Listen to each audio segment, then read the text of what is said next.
na página 28,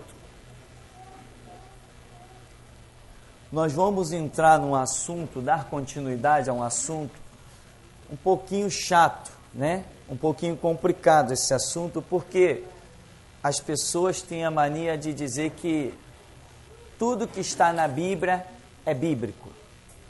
Desde que eu entenda esse termo, tudo bem, tudo que está na Bíblia é bíblico. Mas quando eu falo Bíblia, eu não estou falando nada a não ser um ajuntamento de livros. É isso que o significado do nome, desde lá das suas origens, quer dizer Bíblia.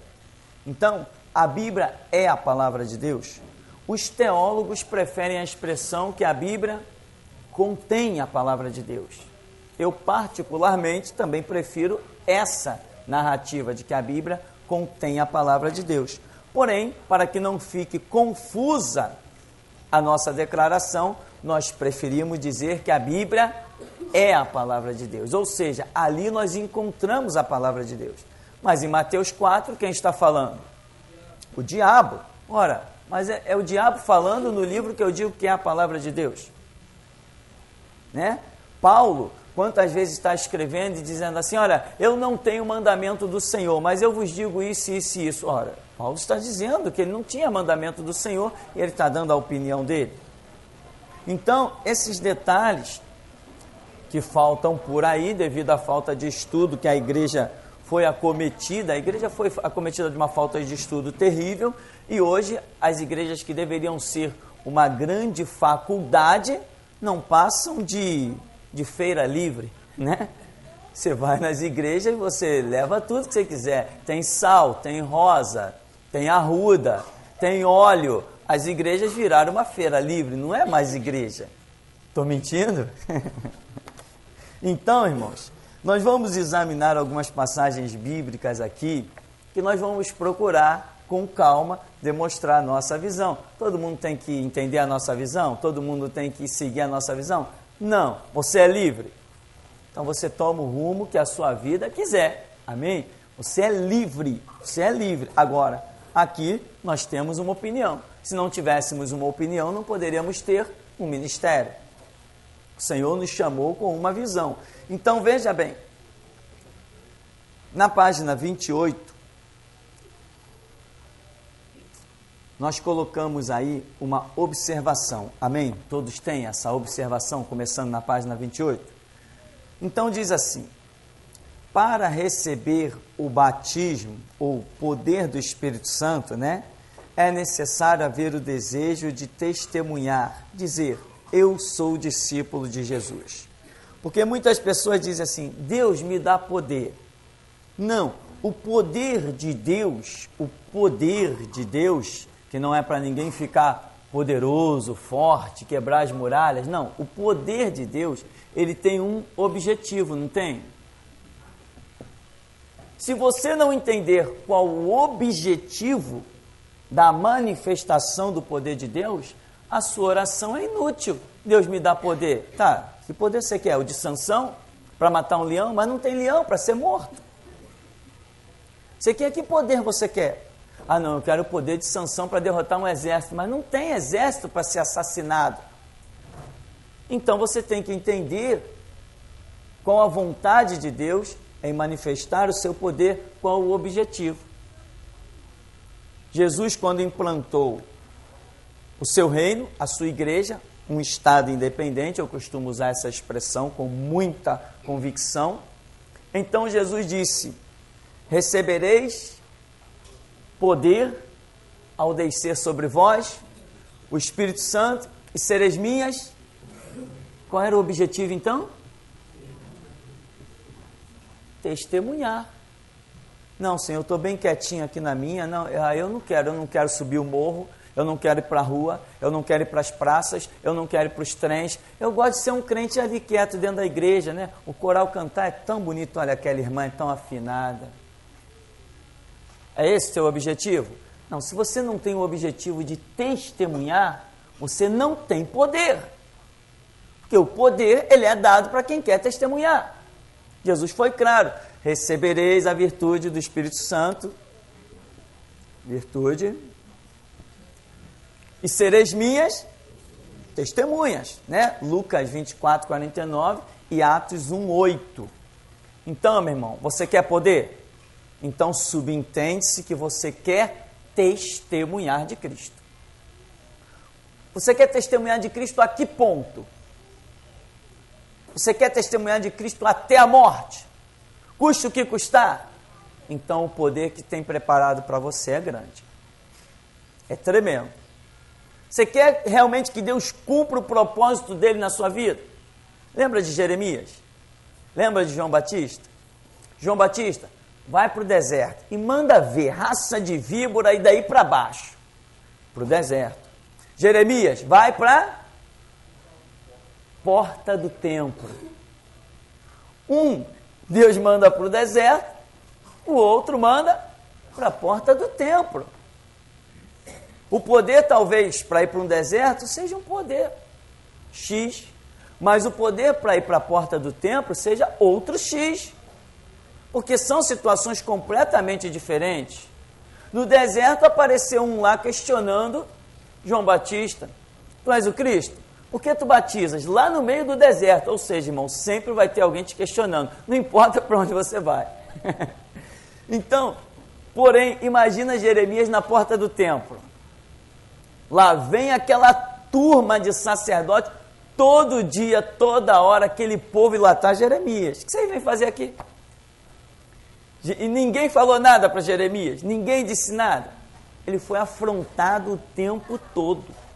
Ele foi zombado o tempo todo. Ameaçaram ele o tempo todo. Tanto que ele teve vários calabouços para ele frequentar. Então, você quer poder de Deus? Tem que saber qual é o seu objetivo. Não perca tempo em dizer: Deus me dá poder. Deus vai dizer assim: tá, para quê? Não, eu preciso de muito poder porque eu gosto tanto de assistir aquele programa aos domingos. Eu gosto de assistir aquele programa bem cheio de poder. Eu gosto muito de ir ao cinema, comer pipoca. Entende? Agora, se você diz: não, Senhor, eu quero poder para negar a minha própria vida e viver o teu evangelho. Isso é uma realidade diferente. Deus tem o poder suficiente para cada um de nós. Depende do que nós queremos da obra de Deus. Ah, Senhor, me dá poder que eu preciso fechar um grande negócio, eu quero ganhar muito dinheiro. Você não precisa de poder. Tem tantos homens milionários por aí que estão a caminho do inferno. Então, nosso texto aqui, Atos 1,8, já começa dizendo isso. Lá em Atos capítulo 2, o que nós vemos ali? Conhecido como a descida do Espírito Santo. Amém? Atos 2, em que ali nós já examinamos o texto e vimos que houve o que chamamos de operação de maravilhas, onde muita gente diz que houve língua estranha, essa língua que nós conhecemos como uma expressão do Espírito Santo em nós, essa língua estranha.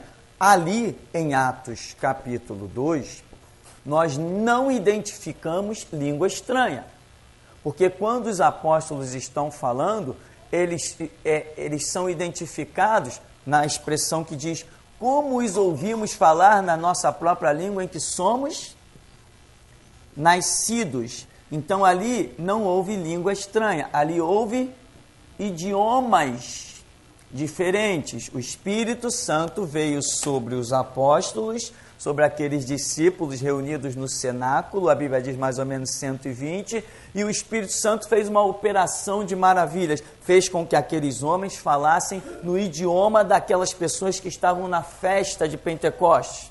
E aí ele diz assim: como os ouvimos nós, pardos, medos, gregos, né? Do Ponto, da Galácia, da Etiópia, como nós ouvimos esses homens falar na nossa própria língua em que somos nascidos.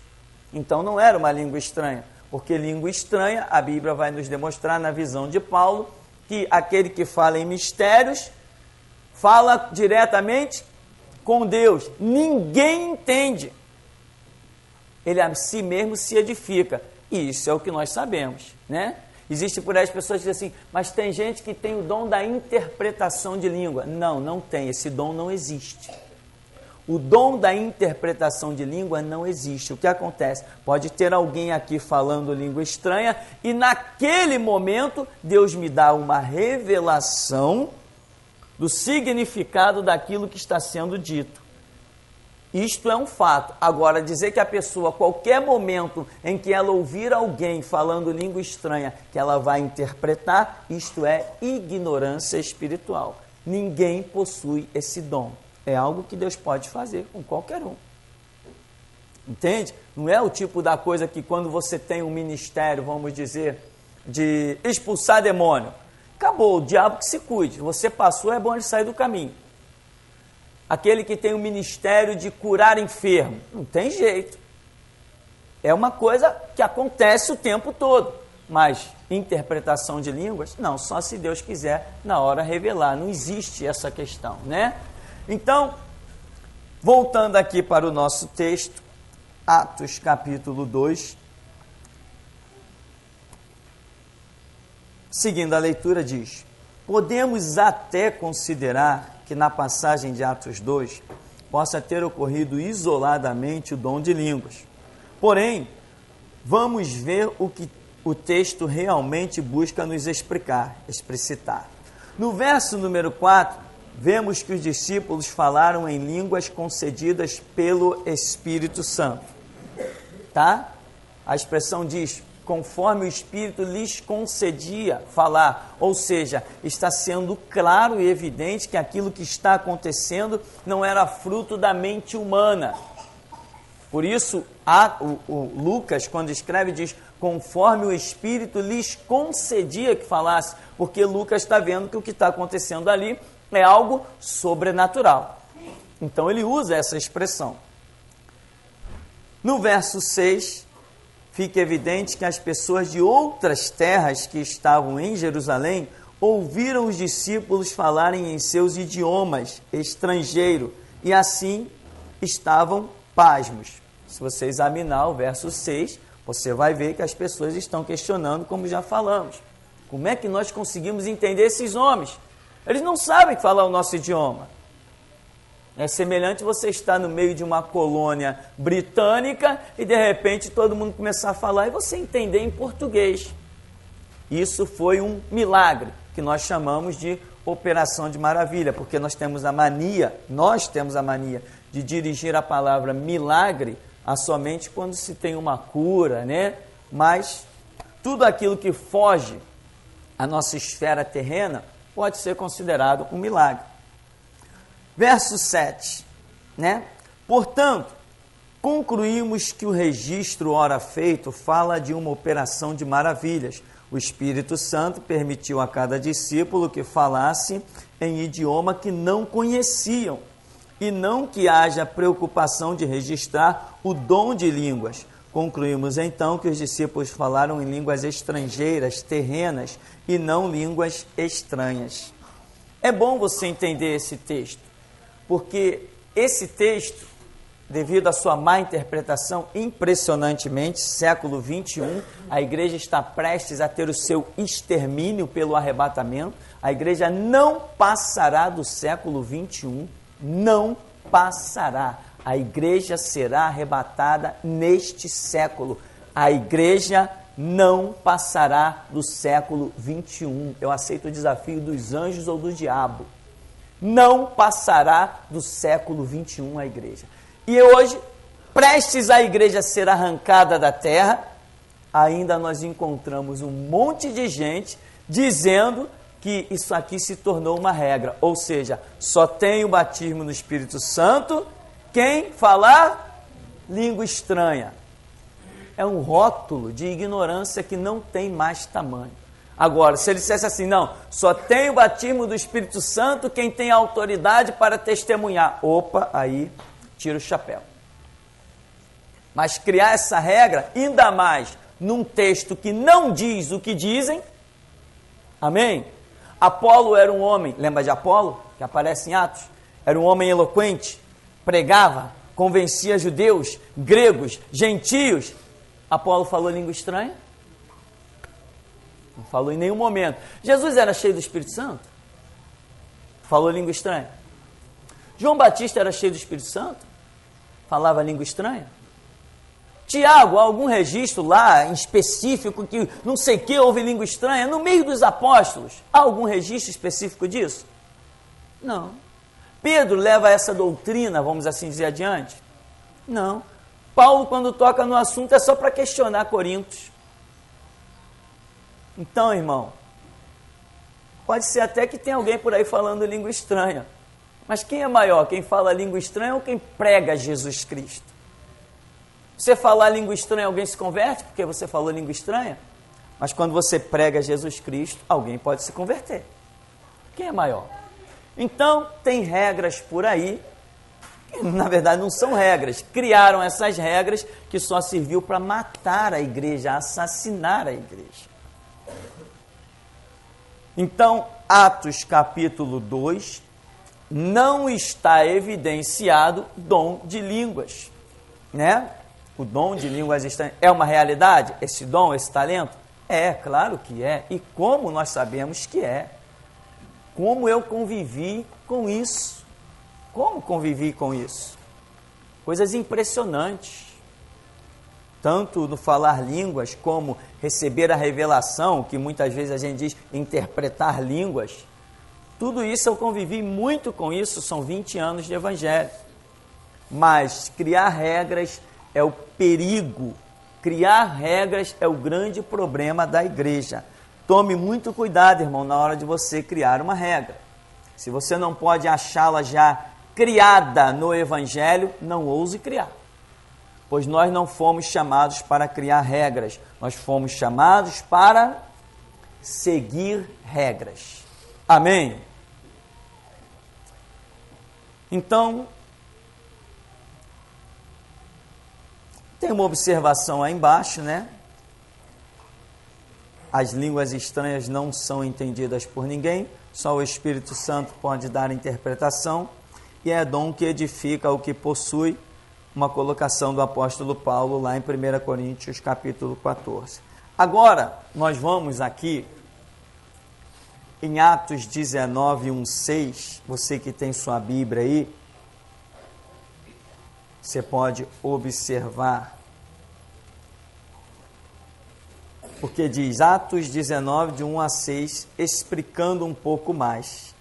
Esta é aquela passagem, não é, que Paulo desce a uma determinada cidade e acha ali discípulos, não é essa? Alguém já abriu aí?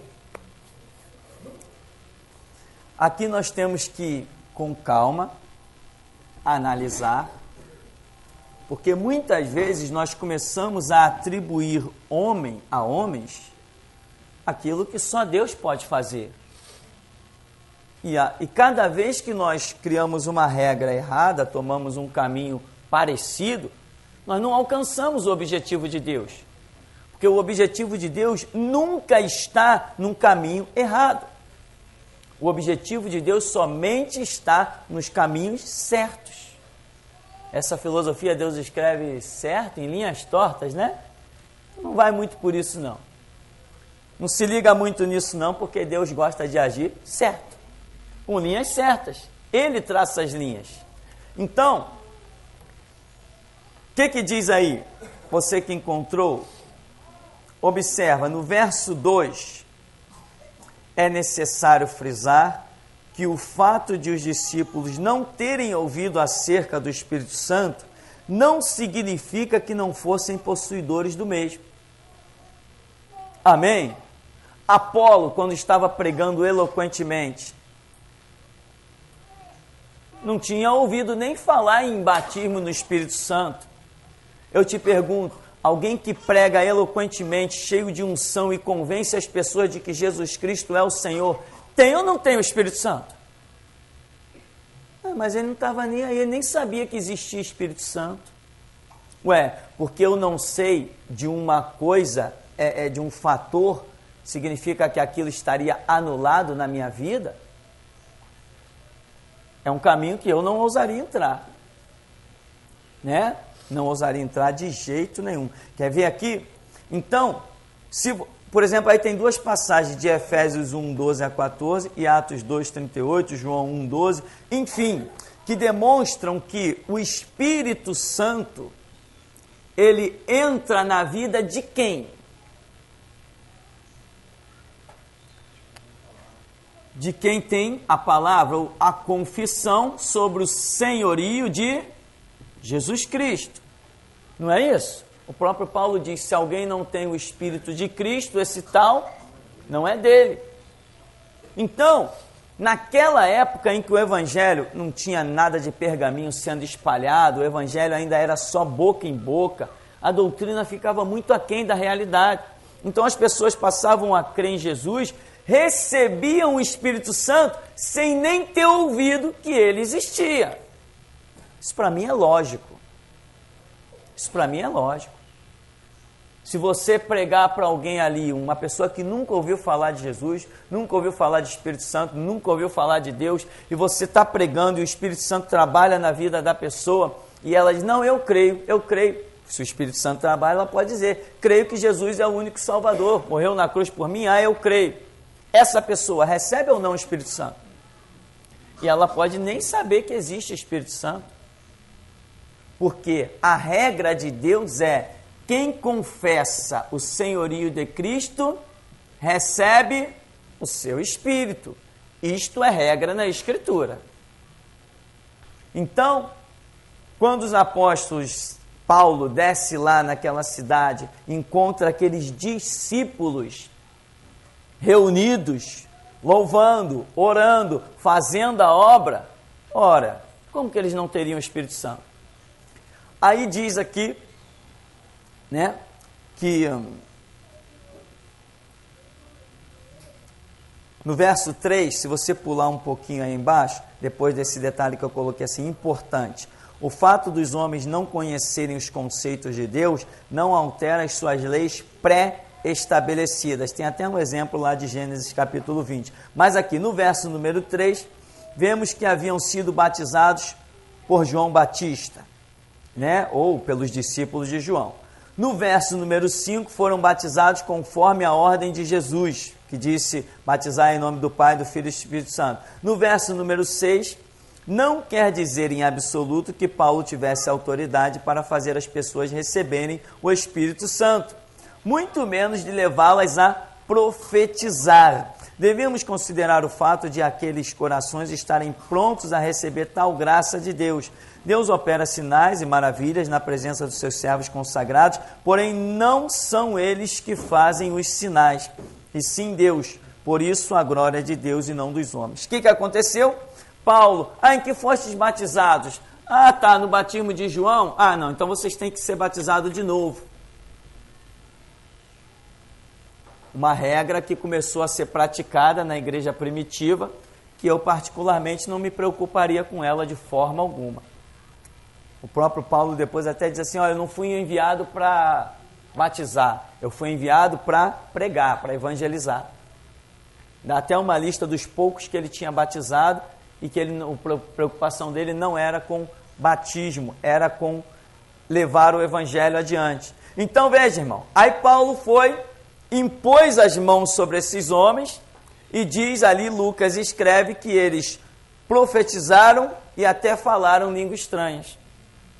Muitas pessoas acham que foi Paulo que deu para eles o Espírito Santo, ou Paulo que de alguma maneira os possibilitou profetizar. Não.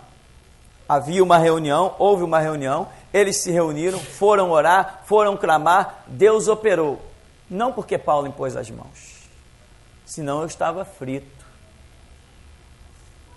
Se dependesse de alguém colocar a mão na minha cabeça, eu estava perdido. Eu nunca seria o que sou, nunca faria o que faço. Não teria os dons nem os talentos. Eu vim da igreja caída e fracassada. Eu vim de meios onde não tinha homens nenhum com o Espírito Santo, a ponto como Paulo era, cheio do Espírito Santo. Eu estaria perdido e você estaria perdido, totalmente perdido. Esta regra não funciona. Agora, Paulo encontrou discípulos ali? Sim. Encontrou homens de Deus? Sim. Quando eles se reuniram, Deus operou.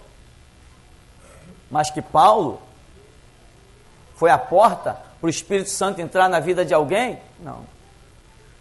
Nunca, jamais. A palavra, sim, é a porta para que o Espírito Santo entre na vida de alguém. Não eu.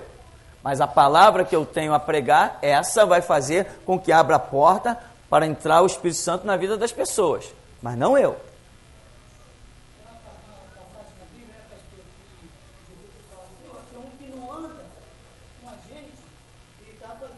Sim, Senhor, encontramos um que em teu nome expulsa demônio.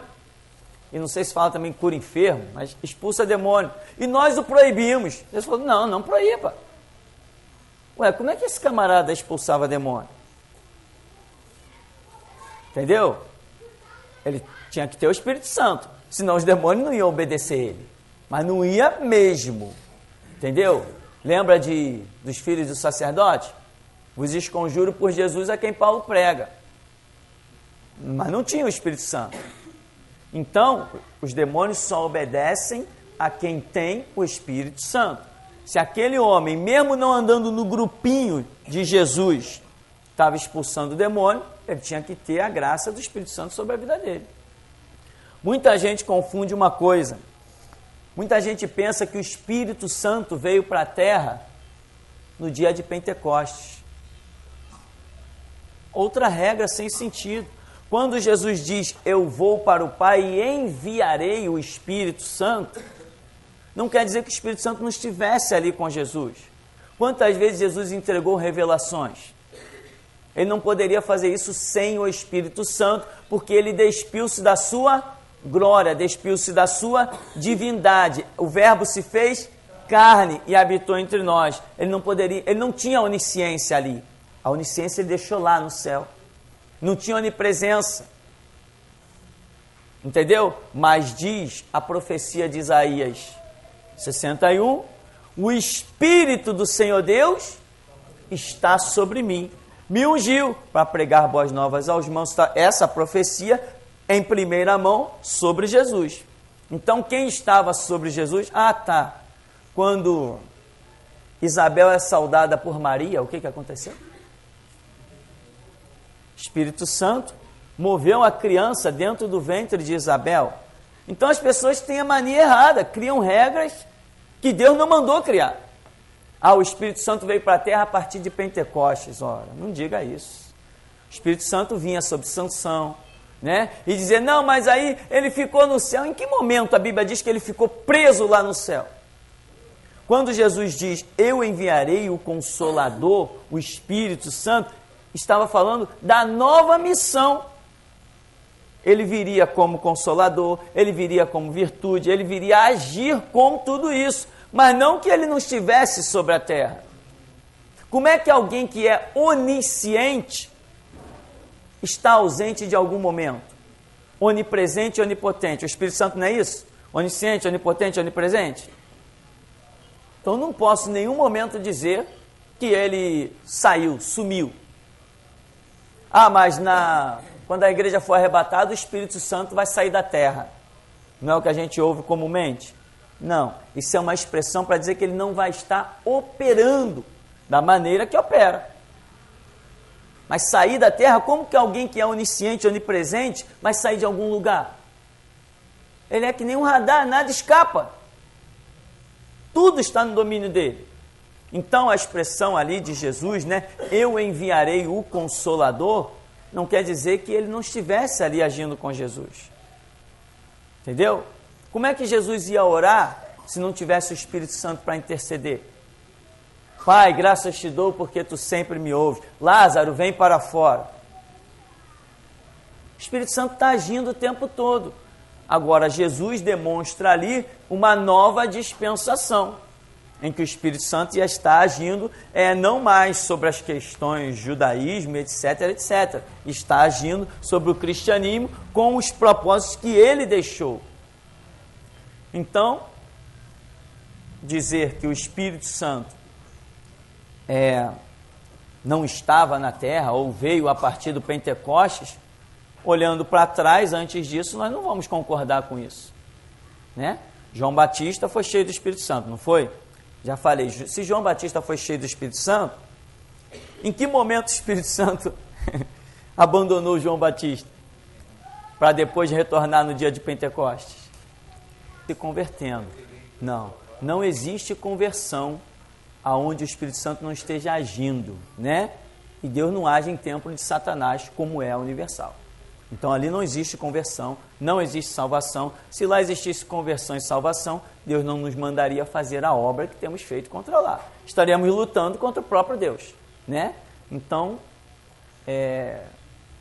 a ação do Espírito Santo está aí, entendeu? Em um caráter especial, Jesus o enviou e ele hoje opera exclusivamente sobre o cristianismo. Essa nova dispensação é que eu identifico ali quando Jesus diz: eu enviarei o Espírito Santo e ele vos guiará em toda a verdade. Entende? Qual é a verdade? O judaísmo era até uma verdade, mas agora se tornou uma verdade substituída. Então Deus hoje, o Espírito Santo, não guia ninguém mais para o judaísmo. Não guia ninguém para canto nenhum, guia exclusivamente para o cristianismo. O sangue de Jesus Cristo, né? Seu resgate pela nossa alma. Depois, com calma, você pode examinar Atos 19. Se você quiser continuar crendo que Paulo tinha poder para dar o Espírito Santo a alguém, tenha liberdade, pode crer, né? Se você quiser achar que Paulo tinha poder para fazer alguém profetizar, você também tem liberdade. Mas examina o texto com carinho, ora, e o que o Senhor te falar, segue em frente.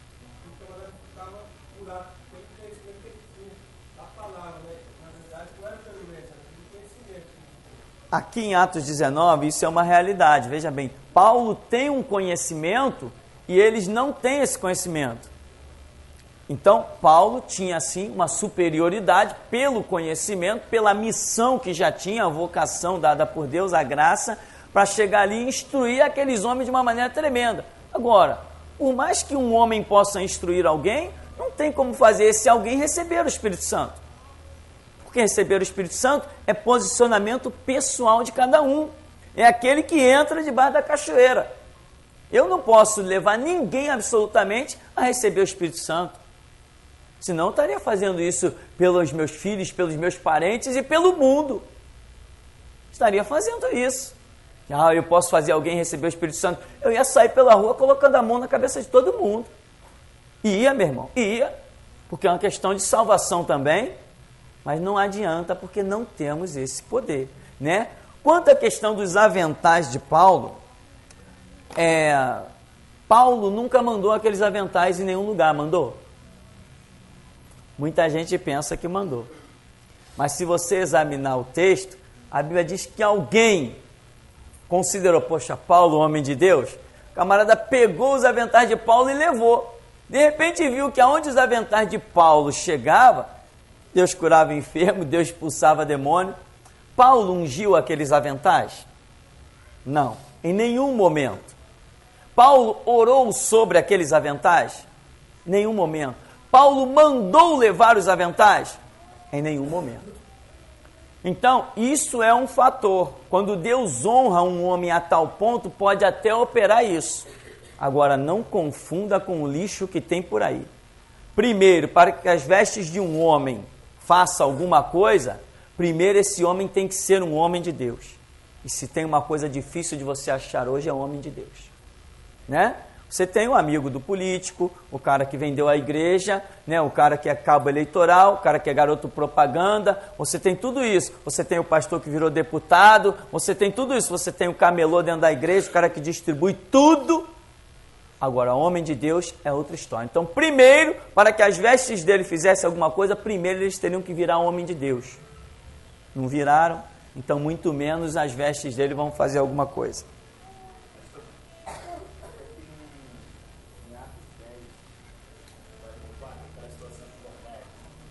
Cornélio. Sim, importante. Sim, boa lembrança. Atos 10, 44, a situação de Cornélio, né?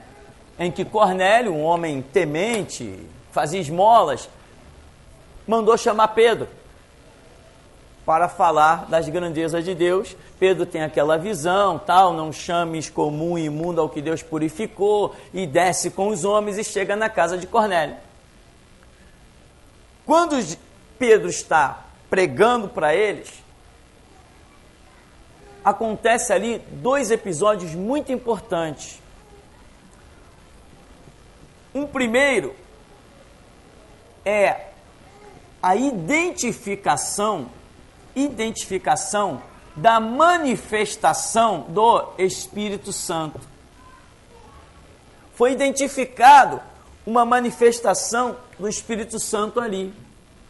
Por quê que foi preciso evidenciar isso?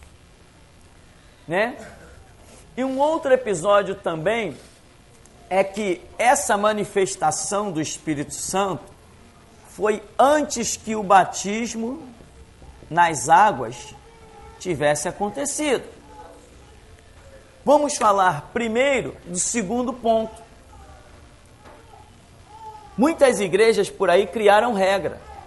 Não, irmão, para você receber o Espírito Santo, ou o batismo do Espírito Santo, ou o poder do Espírito Santo, primeiro você tem que passar pelas águas. Isto aí é uma regra maravilhosa. No livro das ignorâncias, ela deve estar no capítulo 1. Né? Estupidez. Irmão, não crie regras. Tente descobrir o que a Bíblia diz e ande na regra. Não crie regras. Nós não fomos chamados para criar regras. As pessoas leem um versículo bíblico, pronto, a partir de hoje eu vou crer assim. Não faça isso. Dia a dia você tem que buscar revelação, ver o caminho que Deus tem contigo. Se você criar regras, é o mesmo que está cavando a própria sepultura. O que mais tem por aí são igrejas com regras. Né? A doutrina da minha igreja, vai para o inferno a doutrina da igreja. Quem quer saber de doutrina de igreja? Queremos saber o que diz a Bíblia. Né? As assembleias estão cheias de doutrinas. Os batistas estão cheios de doutrinas. E olha o que eles estão fazendo. Os metodistas, os presbiterianos, todo mundo, os adventistas, os testemunhas de Jeová, todo mundo criou regra, todo mundo está caminhando para o abismo. Segue a regra. Se você seguir a regra, você não vai caminhar para o abismo. Então, tem que tomar muito cuidado. A Bíblia está aí para nos salvar. Mas se vacilarmos, ela está aí para nos condenar. Então, o batismo nas águas, primeiro, dizem uns. Depois você vai receber o Espírito Santo. Aí quando diz ainda que depois ainda tem que falar em língua estranha para dizer que recebeu o Espírito Santo, aí é uma confusão só, né? Eu soube de um pastor que foi meu professor de hebraico no seminário, e o pobre coitado ficou mais de meia hora dentro de um tanque de molho. Porque ele foi ser batizado numa igreja presbiteriana que acreditava que assim que você recebesse o batismo nas águas, também poderia orar por você, impor as mãos, que você receberia o batismo no Espírito Santo, e como evidência da desgraça, ainda tinha que falar língua estranha. Aí tá, batizaram ele nas águas. Te batiza no nome do Pai, Filho e Espírito Santo, batizou ele. Agora vai receber o batismo no Espírito Santo. Aí começou. Aí começou. Depois de meia hora ele já não aguentava mais ficar dentro daquela água e um monte de gente gritando, pensando que estava falando língua estranha na cabeça dele. Ele falou assim, depois eu pedi perdão a Deus, eu tive que mentir. Eu não aguentava mais aquela situação, peguei a primeira língua que algum estava falando lá no meu ouvido, eu comecei a imitar. Aí pronto, foi batizado no Espírito Santo, pode sair. Entendeu? Aí vem outro, aí entra na sequência, aí todo mundo fazia a mesma coisa, imitava uma língua, uma suposta língua, para poder se ver livre daquela situação. Entende? Porque eles insistiam, enquanto não falasse língua estranha, não saía do tanque. Se botasse um sabão em pó, ia ficar branquinho. Então, meu irmão, essa regra, né, que há o Espírito Santo depois do batismo nas águas, quem criou essa regra? Eu não acho ela na Escritura. Eu não identifico ela no Evangelho, nos ensinos de Jesus. No Evangelho de Jesus, que é Mateus, Marcos, Lucas e João, eu não identifico essa regra. Então eu não posso dizer que sou discípulo de Cristo seguindo uma regra que ele não me ensinou. Ah, mas Paulo, Pedro, Tiago e João, meu amigo, o que eu tenho com eles? Eles são homens como eu, eles não têm autoridade para dar mandamento para a igreja. Se eles disseram algo que não concorda com o que Jesus disse, eles estão errados. Aí a gente volta no primeiro ponto. A Bíblia é a palavra de Deus. É? E não tem Paulo escrevendo para tudo que é canto? Não tem Pedro escrevendo para tudo que é canto?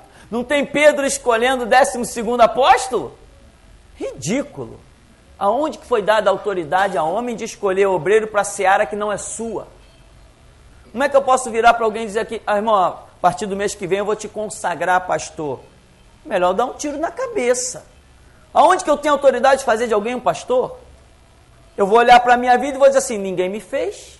Como é que eu quero fazer alguém? Paulo deveria ter olhado para a vida dele e ter dito isso. Pedro, né? Deveria ter olhado para a vida dele e ter... Não, eu fui escolhido direto pelo Senhor, eu não tenho autoridade para escolher ninguém. Ele deveria ter parado para pensar. Aí diz que ele orou, mas depois de orar, lançou sorte. Então para que orou, meu amigo? Lança sorte direto. Para que orou? Orou, não obteve resposta. Vamos lançar sorte. Escolheu Matias. Negativo, errado. O 12º apóstolo foi ser escolhido bem depois, na estrada de Damasco, derrubado de um cavalo. Mas isso é um outro detalhe. Então, apóstolos criando regra, lixo. A regra está aqui, no Senhor Jesus. Sou discípulo dele, não sou discípulo de Paulo. Paulo escreveu para Timóteo, eu não sou Timóteo. Paulo escreveu para a igreja de Éfeso, eu nunca estive lá. Então existe uma situação, nós vamos considerar o conselho de Paulo, certamente ele escreveu pensando no bem, vamos considerar o conselho dele, mas nunca, jamais deixaremos de considerar o conselho dele, conselho. Se foi Paulo que disse, é conselho. Se foi Jesus que disse, aí é mandamento, é diferente. Quem é o fundador da igreja? Aí Jesus funda a igreja, depois vem outro para dar mandamento? Não, quem funda dá as regras. Amém? Então, esse é o primeiro ponto. O segundo detalhe é que quando Pedro vai ali conversar com Cornélio, o povo, ele está diante de quem? Gentios totalmente discriminados. Lembra da visão que Deus está convencendo? A visão desce quantas vezes para Pedro? 3 vezes, né? Aí depois ainda diz assim, não consideres tu imundo ao que Deus purificou.